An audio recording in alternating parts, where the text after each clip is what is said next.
I would now like to ask Kathleen Quinn to please come forward to receive the proclamation on behalf of this group. And Mr. Mayor, would you please proclaim the Week of Awareness?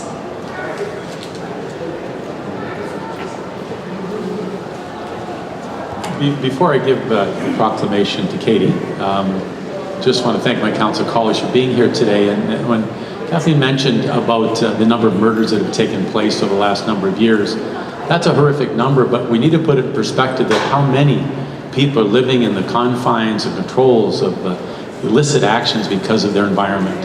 And those are the people we need to reach out and help as well too. So this Awareness Week is about trying to help people that are in abusive situations, that are being forced into doing things that they would not ordinarily want to do. And I think it's important that we make sure that this week is about them and about making sure we do all we can to protect every woman in our society being forced into sexual actions that have no relationship to what they would thought their lives would be.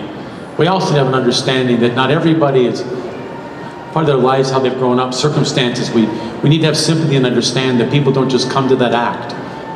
That sexual exploitation is something that is a horrific action by different people perpetrated on other people. And so we need to make sure that we understand that it's something we need to be treated with great sympathy, great understanding, so we can help people.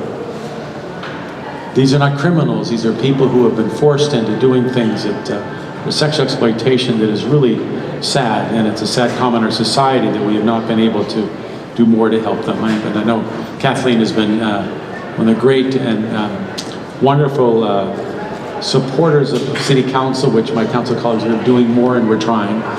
But I think it needs to have a lot more support from other orders of government, much more action, greater opportunities, so there needs to be more safe housing, more place for people to go.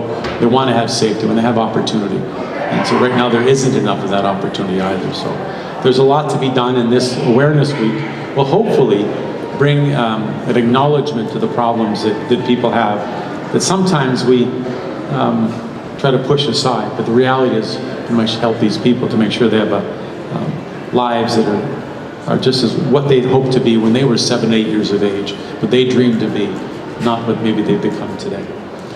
And I want to thank you for the prayer today. And we're also in traditional Treaty 6 territory. We do remember that we're truly blessed to live in a province that has great First Nations history. And that history needs to be respected, needs to be understood, because it really gives a great deal of quality of life in the people we are. So thank you for your prayers today. So Katie, come on forward. I'll be glad to give this to you. Whereas sexual exploitation affects people of all ages, backgrounds, and sexes. Whereas sexual exploitation is an abuse of human rights and a form of violence against vulnerable persons. Whereas sexual exploitation has a serious impact on the quality of life for all Edmontonians, causing harm to our children, families, and communities.